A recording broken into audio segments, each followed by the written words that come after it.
2 groups, 2 days, multiple site visits. Duna, do you think?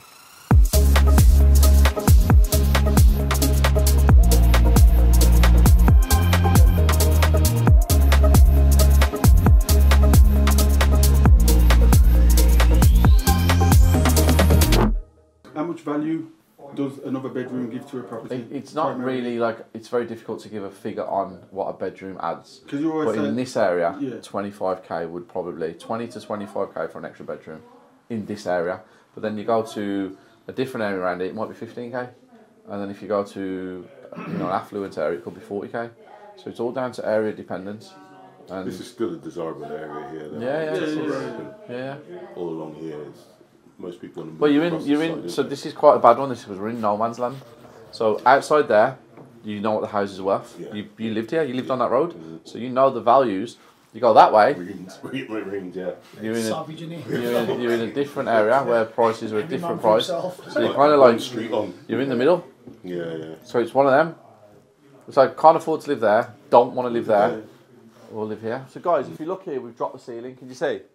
We've dropped the ceiling down because the pipe from the shower, the ensuite, runs across the top and we'll grate that wall over there. You can see the grey pipe here.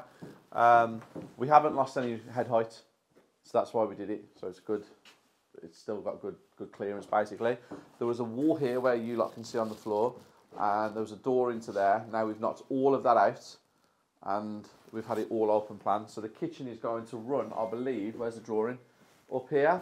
Is it going to start from here, Dan? Down here. It's starting from there.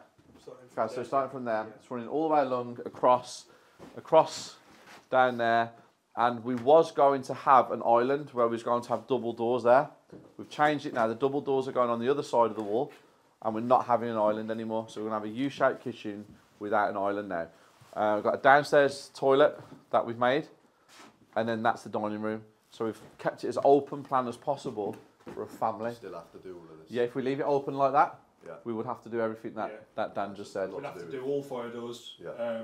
We'd have to have smoke detectors in every room.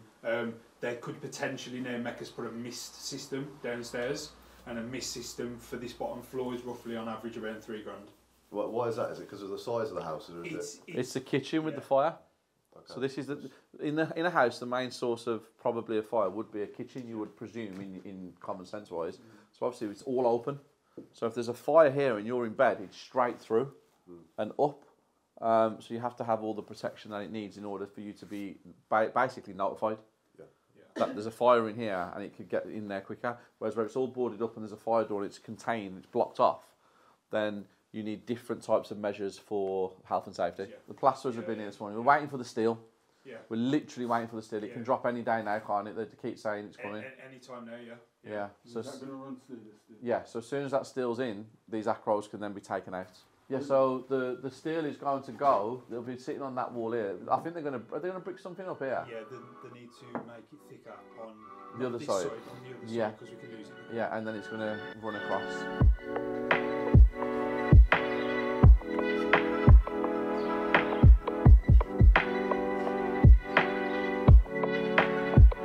We're about 4 to 6 weeks into the project here. As you can see, it's all boarded.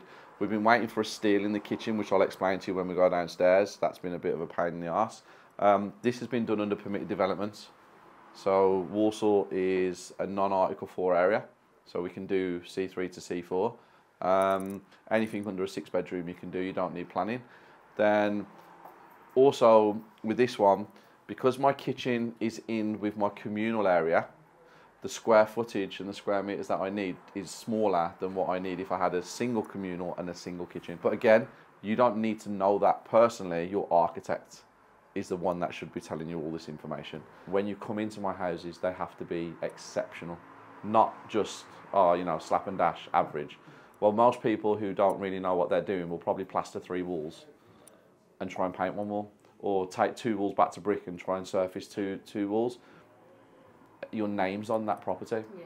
You as a person is on there. So if you're cheap and shortcut and do certain things, it's not the way to go. Yeah. So I could have probably got this done for 50 grand, but it's a 10-year period. So that over £16,000 over 10 years is minor. But most people don't think like that. They shortcut a lot of shit.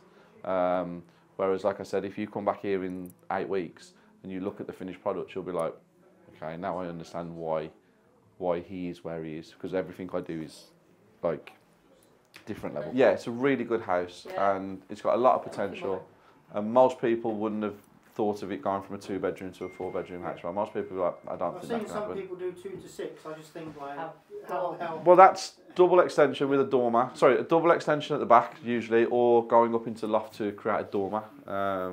So you can go 2 to 6. We've just bought one yesterday that we put the keys up for. That's going from 3 to 6, potentially 7 if I wanted to.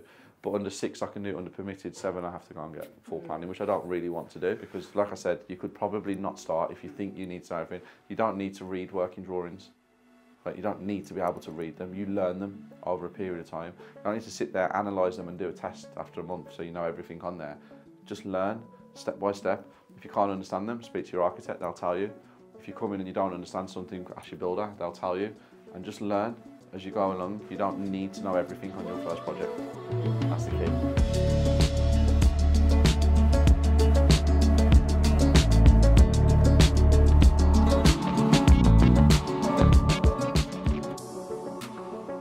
So we've added a lot of space into this house. End user. Why did I spend so much money on it? Because we've got the comparables on the streets. We know what it's worth. We know where they are. And yeah, you're standing in something that's pretty cool. There was none of that. So there's nothing there. And it was just here, here, and 3 bedrooms. Yeah. It was very small. This is brand new stairs as well. Because the original stairs, you couldn't get your head. You had to duck as you got down. That's why the bulkhead's there. So did you get the planning already started while you were going through conveyancing?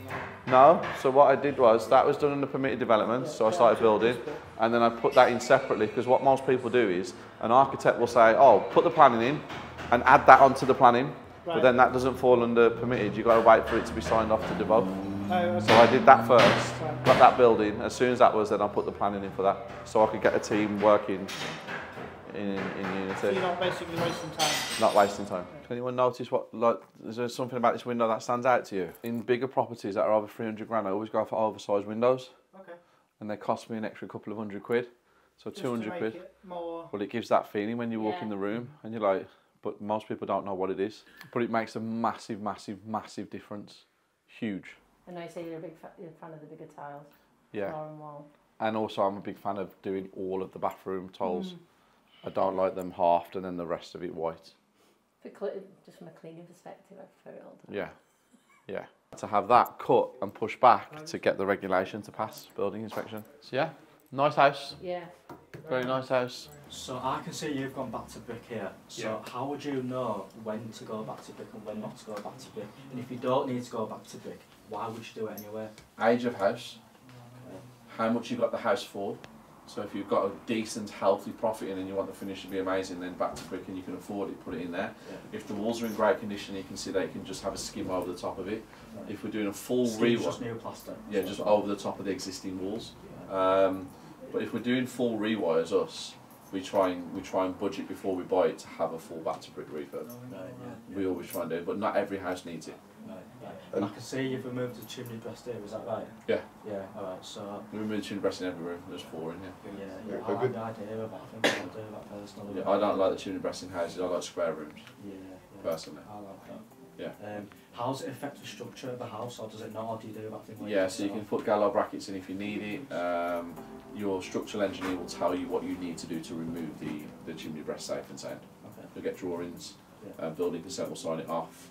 So yeah, it has to be done by a structural engineer to tell you what needs to be put in place in order for you to remove them. Really good. Steve's very on point with his knowledge. I'm really new in my property journey, so coming to developments like this, seeing them at stages where they're back to brick and then seeing them where they're nearly done and then seeing them where they're in between, it's really eye-opening, it's really good. Cracking day, well worth getting up early for and driving over from Leeds. More than we bargained for, thought we would see 3 properties, we've been to several now, all in different stages. Learned a lot about funding, finance, development costs. Can't rate it enough, and fantastic day out. I think it's been really amazing.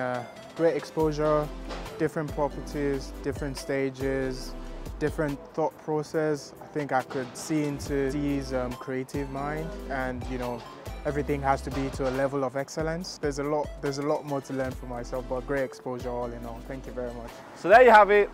2 groups, of different people all learning everything they can about property.